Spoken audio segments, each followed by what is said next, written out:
Good morning students. मैं आपकी हिंदी की टीचर आदर्श शिक्षा निकेतन हाई स्कूल से। आज हम हिंदी व्याकरण का एक नया टॉपिक संज्ञा पढ़ेंगे।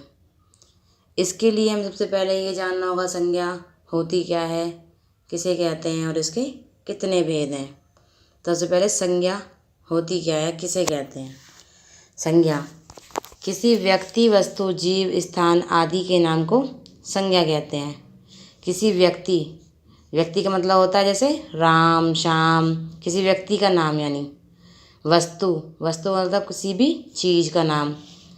इसके बाद जीव में इंसान, पशु, पक्षी कुछ भी आ सकते हैं। इसके बाद है स्थान का मतलब किसी भी जगह का नाम, जैसे कि हरियाणा, राजस्थान, दिल्ली, कोलकाता, बॉम्बे, सब जगह, उनको सबको संज्ञा कहते हैं। जैसे एग्जाम्पल में दिया है राम, पुस्तक, लड़का, घोड़ा, दिल्ली। ये सब, राम जो है वो किसी व्यक्ति का नाम है, पुस्तक जो है वो कोई वस्तु है, लड़का भी जीव है कोई, इस घोड़ा है वो कोई जीव है, और दिल्ली जो है स्थान है। तो इन सब को संज्ञा कहते हैं। अब इसके बाद आता है संज्ञा के प्रकार या संज्ञा के भेद। संज्ञा के 3 भेद होते हैं। कितने भेद होते हैं संज्ञा के? 3। सबसे पहले होता है व्यक्तिवाचक संज्ञा, फिर होता है जातिवाचक संज्ञा, फिर होता है भाववाचक संज्ञा। अब सबसे पहले व्यक्तिवाचक संज्ञा। व्यक्तिवाचक संज्ञा में जो संज्ञा शब्द किसी एक ही व्यक्ति, एक ही स्थान अथवा एक ही पदार्थ का बोध कराए, यानी कि एक शब्द एक का बोध कराए, एक शब्द एक का बोध कराए, वो व्यक्तिवाचक संज्ञा में आता है। जैसे मोहन, दिल्ली, गंगा, हिमालय आदि। इसके बाद आपका आता है जातिवाचक संज्ञा। जैसा कि नाम से पता चल रहा है, जातिवाचक, यानी कि जाति का बोध कराए, संपूर्ण जाति का। जैसे यहाँ पे व्यक्ति का बोध हो रहा था, एक व्यक्ति का, यहाँ पे संपूर्ण जाति का, एक व्यक्ति का ना करा के संपूर्ण जाति का।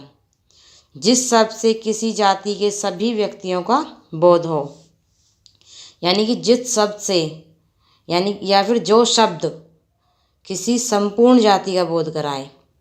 जैसे कि हाथी, तो हाथी के अंदर बहुत सारे हाथी हो सकते हैं, एक हाथी की बात नहीं हो रही है। अगर यहाँ पे एक हाथी की बात करेगा तो उसका नाम बताएगा, तो वो व्यक्तिवाचक संज्ञा के अंतर्गत आएगी। मनुष्य, लड़का, अब यहाँ लड़का है, अब इसमें बहुत सारे लड़कों की बात हो रही है। जितनी भी लड़का की जो संपूर्ण जाति है उसके बारे में बात हो रही है।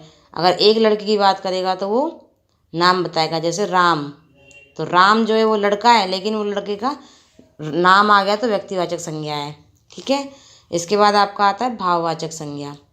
जिस शब्द से किसी पदार्थ या जीव के गुण, भाव, दशा तथा कार्य का बोध हो, उसे भाववाचक संज्ञा कहते हैं।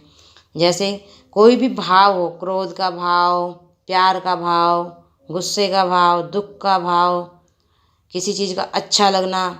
जैसे कहते हैं आज मौसम सुहावना है, तो जो सुहावना जो शब्द होगा वो आपका भाववाचक संज्ञा के अंतर्गत आएगा। ठीक है। अब इसके बाद कुछ एग्जाम्पल्स देखते हैं इसके। जैसे सबसे पहले है मोहन घर गया, तो यहाँ पे मोहन जो है वो संज्ञा है, और कौन सी संज्ञा है? व्यक्तिवाचक, क्योंकि यहाँ पे मोहन एक व्यक्ति है, उसके बारे में बात हो रही है। ठीक है। उसके बाद आपका है मैं दिल्ली जाऊँगा, तो यहाँ पे मैं दिल्ली जाऊँगा, जो दिल्ली है वो भी एक जगह का नाम है, इसलिए ये भी व्यक्तिवाचक संज्ञा है। मैं हरियाणा में रहता हूँ, इसमें जो हरियाणा है वो व्यक्तिवाचक संज्ञा है, क्योंकि इसने एक पर्टिकुलर नाम बता दिया है। इसके बाद राम घूमने जाता है, तो इसमें भी राम जो है वो संज्ञा है, तो यानी कि ये भी व्यक्तिवाचक संज्ञा। इसके बाद देखो सीता फल खाती है। अब यहाँ पे जो फल है, फल यानी कि फल का मतलब होता है संपूर्ण जाति। फल की जितनी भी संपूर्ण जो जाति है उसके बारे में बात हो रही है, तो इसलिए फल जो है वो जातिवाचक संज्ञा के अंतर्गत आएगा। ठीक है। अब इसके बाद सीता आम खाती है। अब जो आम जो दिया है वो है तो फल, लेकिन फल का एक नाम बता दिया है।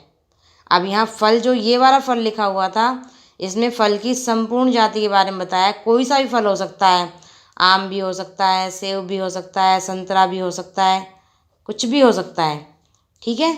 लेकिन जो यहाँ पे जो इसने बताया दूसरे सेंटेंस में, सीता आम खाती है, तो यहाँ पे आम यानी कि एक फल का नाम बता दिया है, तो ये कौन सी हो गई, व्यक्तिवाचक संज्ञा। और यहाँ पे फल जो हो गया वो जातिवाचक संज्ञा हो गया। इसी तरीके से हम देखते हैं, हम कहेंगे गंगा हिमालय से निकलती है। कहाँ से निकलती है गंगा, हिमालय से, ठीक है। अब यहाँ पे जो है गंगा जो है वो एक नदी का नाम है, ठीक है, और हिमालय जो है वो एक पर्वत का नाम है। गंगा जो एक नदी का नाम है, तो यहाँ पे गंगा जो है ये आपका व्यक्तिवाचक संज्ञा के अंतर्गत आएगा।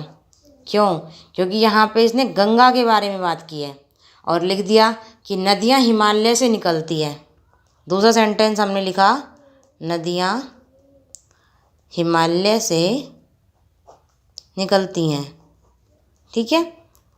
तो इसमें जो नदियाँ लिखा है ये आपका जातिवाचक संज्ञा के अंतर्गत आया, क्योंकि नदियाँ जो हैं ये संपूर्ण नदी के बारे में बात हो रही है, यानी कि नदी की संपूर्ण जाति के बारे में बात हो रही है।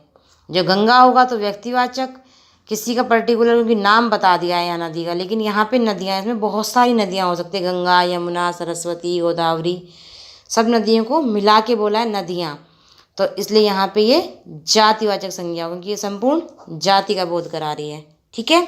इसके बाद आपका है आज मौसम अच्छा है, तो जो ये अच्छा वर्ड है ये आपको भाव प्रकट कर रहा है। क्या प्रकट कर रहा है, भाव, तो ये किसके अंतर्गत आएगा, भाववाचक संज्ञा के अंतर्गत। इसके बाद ऐसी वह ईमानदार है, तो ईमानदार जो है ये भी उसका गुण कह सकते हो आप या उसका भाव कह सकते हो, तो ये उसका गुण है कि वो ईमानदार है। तभी मैंने आपको बताया था कि जिस शब्द से किसी पदार्थ या जीव के गुण, भाव, दशा तथा कार्य का बोध हो वो भाववाचक संज्ञा कहलाता है, ठीक है। तो यहाँ पे ईमानदार जो है वो उसका गुण है, तो ये भाववाचक संज्ञा के अंतर्गत आता है। अब आप इस सबको एक बार दोबारा से पढ़िए और अपनी कॉपी में लिख लीजिए और अच्छे से याद कर लीजिए।